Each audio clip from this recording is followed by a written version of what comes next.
Hello YouTube, today I have here a Digital Designs 608. So it's a new Redline subwoofer with a 8-inch model. I have been removed. I removed these grommets from the top and the magnets, so I can see all the glue stains and everything, all the dirty that is in this subwoofer. We will be checking out some of the features of the subwoofer, then we'll be checking out a excursion video of the subwoofer, and then we will be testing some parameters.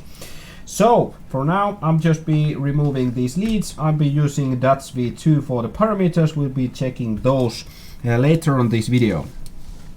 From the faceplate here, we can see we have nice big foam surround. It is actually quite interesting and a quite new feature. As you can see from about this angle, it is a red line going all around the subwoofer. So the top surface here is black and the back surface is black also, and in the middle one there's a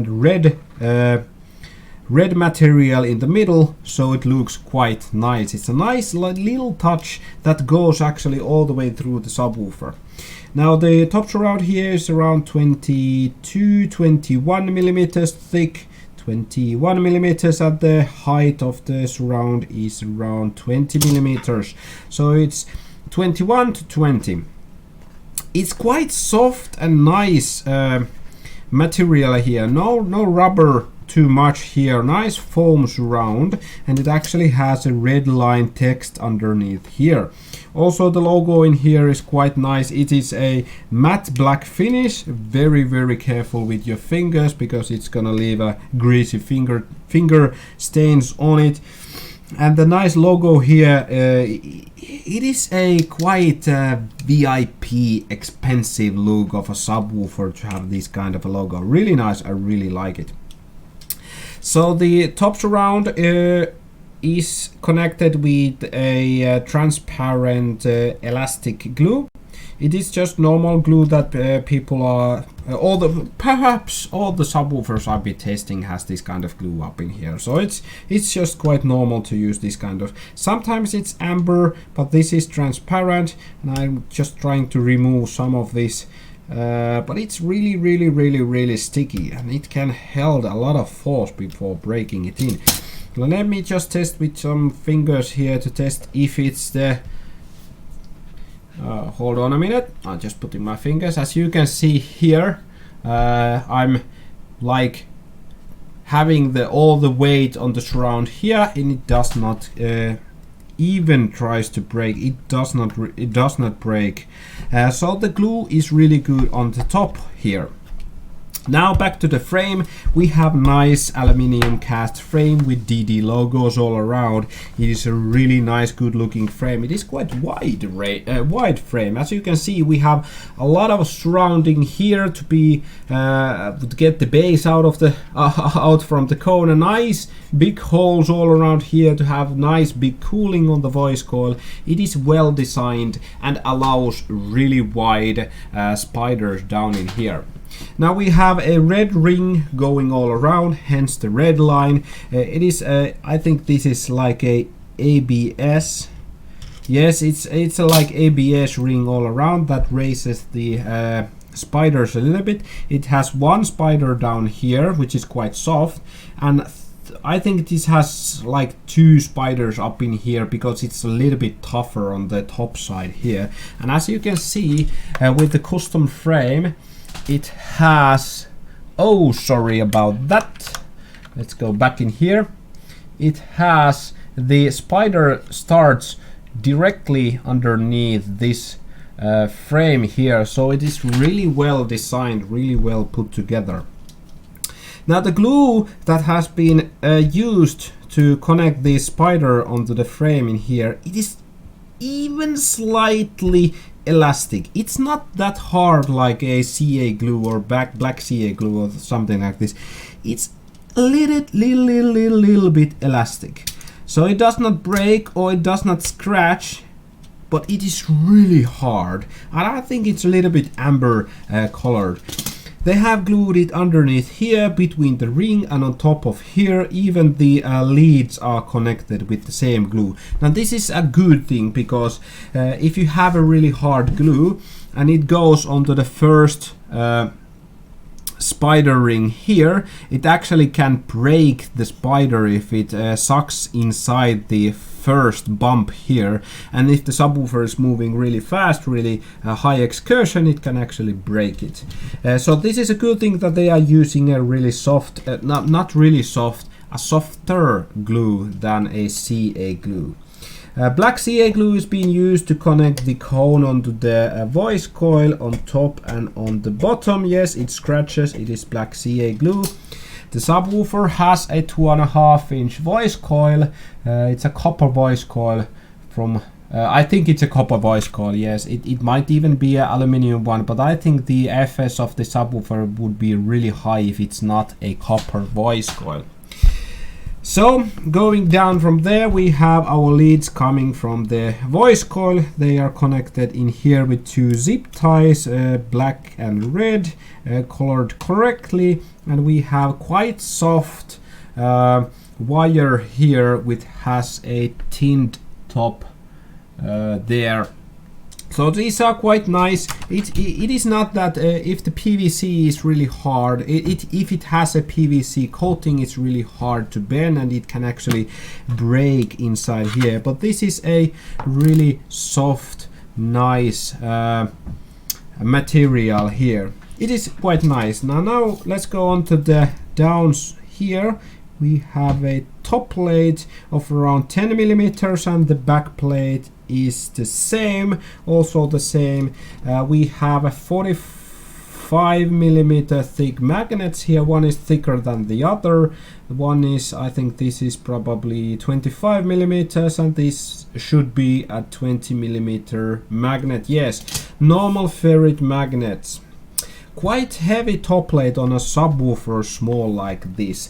And on the back side here we have a outer ring for the cooling and inner hole for the cooling. And if I just check with my finger here, it has a nice big bevel inside here, so the cooling is good. Oh, sorry about that. Frame is wide with a good holes on both sides, so this must be a really good designed subwoofer, capable of handling a lot of power, and it handles a lot of power. If we check it out here on our Hi-Fi store, we have a 600 watt Aero mass and 1800 watt peak, which is a huge amount of power for the subwoofer sized of an 8-inch. Now the pricing is really cheap. I think 149 euros, that's around $180 or something like that, is really cheap for a subwoofer with these good features like aluminium cast frame, nice big spiders, good voice coil, big voice coil, nice long excursion. And let's check it out, the excursion video. And I'll be testing a lot of these subwoofers with a with my test bench, as you can see here, and you can see the excursion what it does with a around 50 watts.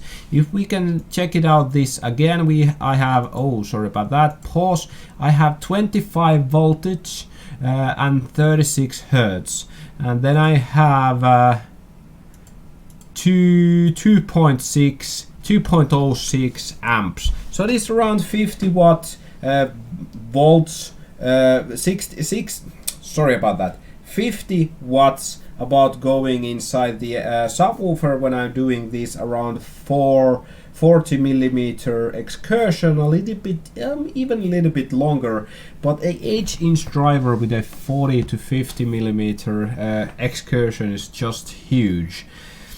Because normally they have so tight the frame that it does not allow really nice excursion with short small spiders down in here, and you can actually feed quite a lot of power inside this small subwoofer, and it still costs around 149 euros. It is a really cheap and good looking subwoofer for the price. And when I'm driving these in, as you can see, I'm using an oscilloscope to check out that it's pure sine wave, it's not distorted on anything, and I'm using now 36 hertz. Now I start driving this in from like 50 hertz, 40 hertz, going down as the subwoofer tends to a little bit soften up, and then when it starts to make the maximum excursion, I check out that if the subwoofer, the top surround torques, and we say torques in Finland, but it starts to deform a little bit. This does not make it. The excursion is actually limited by the spiders, so it does not even bottom out on anything, and it just nicely bends this top surround here. And when it stops to going down, I will stop the driving in. The subwoofers will take around like from 15 to 30 minutes down to like up to like 1 or 2 hours. So I think this was around 45 minutes to an hour to drive this in. Now I will be not driving these totally as soft as possible, just to drive a little bit in, checks the maximum excursion it can handle and how much watts is going in onto the maximum excursion, or a little bit lower than that. So this handled really nicely and went a really nice big throw on the 50 watts. Now let's check the parameters. Oops, I forgot to turn this a little bit on sideways, because I was closing these holes in here. So as you can see, we have, let's just fast check it out, QMS 4.1.89, new measurement 5.7, QMS QES 1.1, QTS 1.0, FS of 41.05 Hertz. 2.6 ohms. So this was a double 2 ohm voice coil, and it shows me 2.6 ohms. Now let's check the other voice coil in here.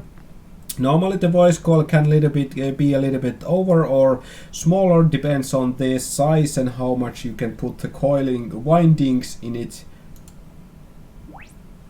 So this is a little bit higher, 2.521 shows in there, a little bit higher FS. I think the subwoofer ever so slightly moved when I tested that out. So that might be a little bit difference there. And when we put this in parallel mode, we can actually check out that it has a 1.41 ohms, 1.48 ohms, QMS of 6, QES 0.67, QTS 0.60. And if we check out those parameters from the website, we have a QTS of, this doesn't actually have all the parameters. This only has like QTS or 0.45, FS of 3836. So they have calculated the parameter from a well down driven subwoofer. Now if I just check this out from a one coil, check out how our QTS is, just make a new QTS 0.6 on here, and on one voice coil it actually did quite of a bigger. I think it's still moving here. Okay, so I will be posting the parameters online in our Facebook page. Be sure to check that out. I will be just putting these here for now, and I will be making a precise parameters from this subwoofer that I have been driving in. Now that was a Digital Design DD608, a well designed, nice, good looking subwoofer with a soft suspensions, nice big excursion and really beefy motor. Really good design and really cheap for a 8-inch driver. I will be suggesting this enclosure of around maybe 25 to 30 liters in ported enclosure, because this I think this has quite low VAS, and I actually saw the parameters that it has VAS only as 7.7 liters. So with that keeping in mind, over 14 to 20 liters is a bit maximum for this, but I think this can handle a little bit more because this has nice big motor to handle to control the subwoofer in a fast-paced musics. So using a up to 35 liters, I'm suggesting around 30 liters for one subwoofer and tuning it down to like well, not really low, down to like 37-38 hertz should be enough for this subwoofer. It will go lower, but it starts to make audible distortion. Now, not that kind of distortion that you get from amplifier, but it does not control it really well. Under, let's say, if you want to make a subwoofer enclosure for around 25 hertz for this subwoofer, the FS of the subwoofers is so high that the 25 ported enclosure should not be optimum for this kind of driver. Now, like if you like, dislike if you dislike, and leave a comment. What do you think about this DD608? What do you think about this new frame? I really like the key features of this subwoofer. Good looking on the top side, really nice frame, really nice features going all around the subwoofer. Red line here, red line here, red line here. Nice job, well done. Thank you for watching. See you on the next video, on the next subwoofer. What subwoofer will we be unboxing? Do you want some other brands? I hope to get as much of these unboxings or reviews of the subwoofers as soon as possible. So thank you for watching, and please share the video if you liked it. See you on the next video. Bye bye.